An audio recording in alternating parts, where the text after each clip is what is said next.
अन्य हिंदी के एक नए एपिसोड में आपका स्वागत है और इस वीडियो में हम पहले बात करने वाले हैं भारत के प्रोजेक्ट कुश के बारे में। प्रोजेक्ट कुश को लेकर हम सब इंतजार कर रहे हैं कि कब इसकी पहली मिसाइल का टेस्ट हमें देखने को मिलेगा। इनफैक्ट पूरे देश में पिछले वर्ष से ही इसको लेकर इंतजार की घड़ियां शुरू हो चुकी है, लेकिन फाइनली इसको लेकर एक बड़ी रिपोर्ट आई है जहां पर भारत की तरफ से अब ये कंफर्म कर दिया गया है कि प्रोजेक्ट कुश का जो पहला टेस्ट है ये कुछ हफ्तों में या यूं कह ले 1 से 2 हफ्तों में आयोजित कर लिया जाएगा। रिपोर्ट में बताया जा रहा है कि पहली मिसाइल जो इस टेस्ट प्रक्रिया से गुजरेगी वो होने वाली है M1 इंटरसेप्टर।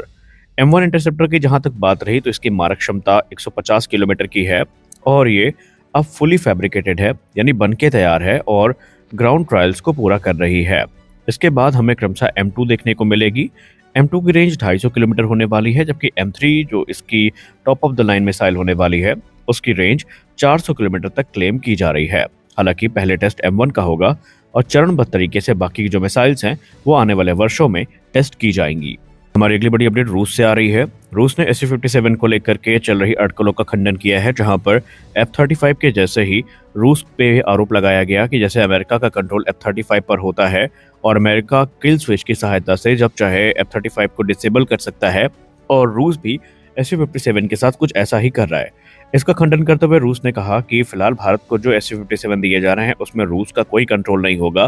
पूर्ण स्वतंत्रता भारत को ऑफर की जाएगी। उन्होंने कहा कि हमारा और भारत का रिश्ता आज का नहीं है बल्कि दशकों पुराना रिश्ता है, और अगर हम किसी प्लेटफॉर्म को ऑफर कर रहे हैं तो वो सिर्फ एक प्लेटफॉर्म नहीं है बल्कि हम उसकी पूरी की पूरी टेक्नोलॉजी ऑफर कर रहे हैं, जो कि अमेरिका के केस में बिल्कुल भी नहीं है। यानी स्पष्ट है कि अगर भारत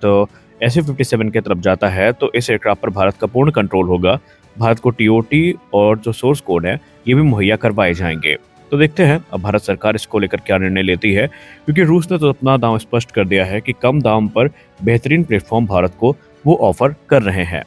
2025 के अंत में हमें एक रिपोर्ट सुनने को मिली थी भारतीय थल सेना को लेकर, जहां पर कहा गया था कि भारतीय थल सेना 2025 के अंत तक जोरावर लाइट टैंक का जो यूजर ट्रायल है वो शुरू कर सकती है। खैर 2025 बीत गया और हमें ऐसा कोई भी रिपोर्ट देखने को नहीं मिली, लेकिन अब खुद DRDO chief doctor Samir V Kamat sir ने मीडिया के सामने आकर इसकी अनाउंसमेंट कर दी है। दरअसल उन्होंने रक्षा मंत्रालय के पॉडकास्ट, जिसको हम रक्षा सूत्र के नाम से जानते हैं, यहाँ पर आके उन्होंने ये डिक्लेयर किया कि बहुत जल्दी इसी वर्ष भारतीय थल सेना जोरावर लाइट टैंक का जो यूजर ट्रायल है इसको शुरू करने वाली है, जहां पर ये टैंक अब उस स्टेज पे पहुंच चुका है जहां पर भारतीय थल सेना अपना जो वैलिडेशन टेस्ट है इस टैंक के साथ वो पूरा कर सकती है और ये चेक कर सकती है कि ये टैंक उनके ऑपरेशनल नीड्स को पूरा कर रहे हैं या नहीं। डॉक्टर कामत ने यह भी कहा कि अपकमिंग जो ट्रायल हैं, जो बेसिकली आर्मी यूजर ट्रायल होने वाले हैं, यहाँ पर हमें इस टैंक का जो ट्रू पोटेंशियल है भारतीय थल सेना के मुख से खुद सुनने को मिलने वाला है, और वो कॉन्फिडेंट है कि ये टैंक सक्सेसफुली सारे ट्रायल्स को पूरा करने में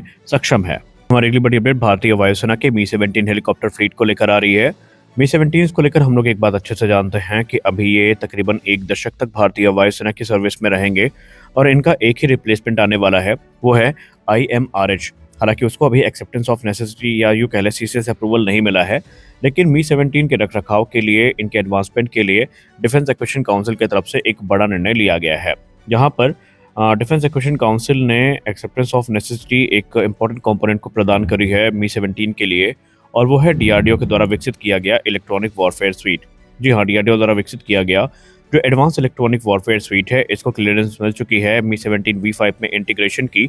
और ये अप्रूवल बेसिकली उन सभी 22 एक्सेप्टेंस ऑफ नेसेसिटीज का हिस्सा है जिनकी लागत 1.30 लाख करोड़ रुपए है, जिन्हें 2025 में क्लियर किया गया था, और एक सिंगल ईयर में ये हाईएस्ट क्लियरेंस है जो डिफेंस एक्विजिशन काउंसिल की तरफ से दी गई है। उसमें Mi-17 का इलेक्ट्रॉनिक वॉरफेयर स्वीट भी शामिल है।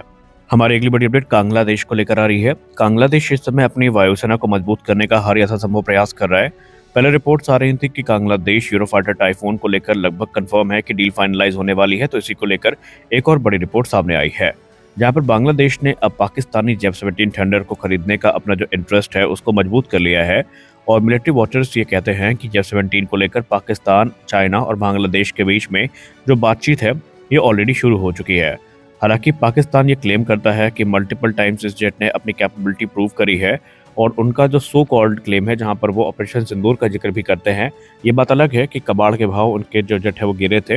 लेकिन जो कुछ भी हो इस समय, क्योंकि आपको पता ही चल चुका है कि पाकिस्तान और बांग्लादेश के संबंध काफ़ी घनिष्ठ हैं, और उन्हीं संबंधों को प्रगाढ़ करने के लिए बांग्लादेश एक और भिखारी देश से इन जेट्स की डील करने वाला है। खैर जो कुछ भी हो, इस समय बांग्लादेश एक सीरियस थ्रेट बन के भारत के सामने आया है, जिसको भारत को अब काउंटर करने की अत्यंत आवश्यकता है। हमारी अगली बड़ी अपडेट एलयूएच प्रोग्राम को लेकर आ रही है और एलयूएच प्रोग्राम को एक बड़ा झटका लगा है, जहां पर भारतीय नौसेना प्रमुख एडमिरल दिनेश कुमार त्रिपाठी सर ने एक महत्वपूर्ण टिप्पणी इसको लेकर करी है। उन्होंने वायु एयर स्पेस रिव्यू से बात करते हुए ये क्लियर कर दिया है कि भारतीय नौसेना अब हिंदुस्तान एरोनॉटिक्स लिमिटेड का जो लाइट यूटिलिटी हेलीकॉप्टर है, इसको लेकर बिल्कुल भी इंटरेस्टेड नहीं है, क्योंकि ये प्लेटफॉर्म भारतीय नौसेना की जो क्वालिटेटिव रिक्वायरमेंट्स है उनको पूरा करने में सक्षम नहीं है। उन्होंने अपने इंटरव्यू में ये भी कहा कि भारतीय नौसेना ने एक गहन अध्ययन किया और उस अध्ययन में जो चीज़ें हमारे सामने आई हैं, उन इवैल्यूएशंस में जो चीज़ें हमारे सामने आई हैं वो क्लियर है कि ये हेलीकॉप्टर हमारी रिक्वायरमेंट्स को पूरा नहीं कर सकता और इसीलिए इस हेलीकॉप्टर को फिलहाल भारतीय नौसेना की तरफ से कंसीडर भी नहीं किया जा रहा है। दरअसल आपको बता दें, एक लंबे समय से ये अनुमान लगाया गया था कि शायद हमें भारतीय नौसेना की सर्विस में एलयूएच देखने को मिले, जो कि चेतक की फ्लीट को रिप्लेस करेगा। लेकिन मल्टीपल इवैल्यूएशंस के बाद भी भारतीय नौसेना इनकी परफॉर्मेंस से संतुष्ट नहीं है और मानती है कि ये सर्विस की ऑपरेशनल नीड्स को पूरा करने में सक्षम नहीं है। हमारी अगली बड़ी अपडेट आ रही है भारत इलेक्ट्रॉनिक्स लिमिटेड से। भारत इलेक्ट्रॉनिक्स लिमिटेड ने एरोनॉटिक्स 2047 एग्जीबिशन में तेजस मार्क 2 और एडवांस मीडियम कॉम्बैट एयरक्राफ्ट से जुड़े जो कंप्लीट एवियोनिक्स स्वीट हैं, इनको प्रदर्शित किया है, जहां पर उन्होंने फुल इंडिजिनस एवियोनिक्स स्टैक जो कि भारत के नेक्स्ट जनरेशन प्लेटफॉर्म्स में यूज किए जाने हैं, उनको प्रदर्शित किया है और ये दिखाया है कि किस प्रकार से भारत जो आत्मनिर्भरता का रास्ता है उसमें लगातार एक मजबूत कदम बढ़ाता जा रहा है। इस एग्जीबिशन में उन्होंने तेजस मार्क 2 और एडवांस मीडियम कॉम्बैट एयरक्राफ्ट में यूज होने वाले जो एवियोनिक स्वीट है, एवियोनिक सिस्टम्स हैं, उनको प्रदर्शित किया है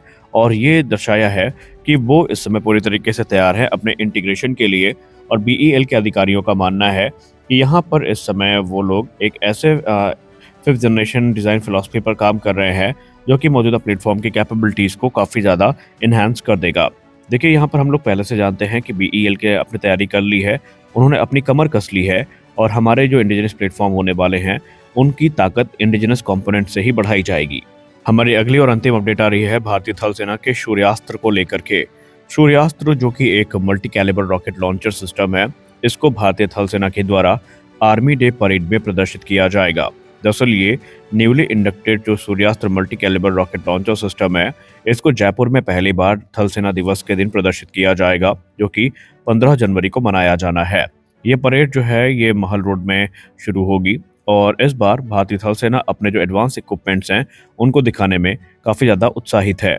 सूर्यास्त्र सिस्टम की अगर हम बात करें तो ये भारतीय थल सेना का वर्जन है पुल्स का, जो कि एक लॉन्ग रेंज और रॉकेट आर्टिलरी सिस्टम है, जिसे इंडिया में नाइब लिमिटेड के द्वारा ट्रांसफर ऑफ टेक्नोलॉजी के अंतर्गत बनाया जाता है और ये ट्रांसफर ऑफ टेक्नोलॉजी प्रदान करी गई है इजराइल की तरफ से। इंडियन सर्विस में इसको रीनेम किया गया है सूर्यास्त्र के नाम से, जो कि भारत की long range high precision strike capability को दर्शाता है। तो आज के इस वीडियो में बस इतना ही। मिलते हैं अगले वीडियो में कुछ और अपडेट्स के साथ, तब तक के लिए जय हिंद।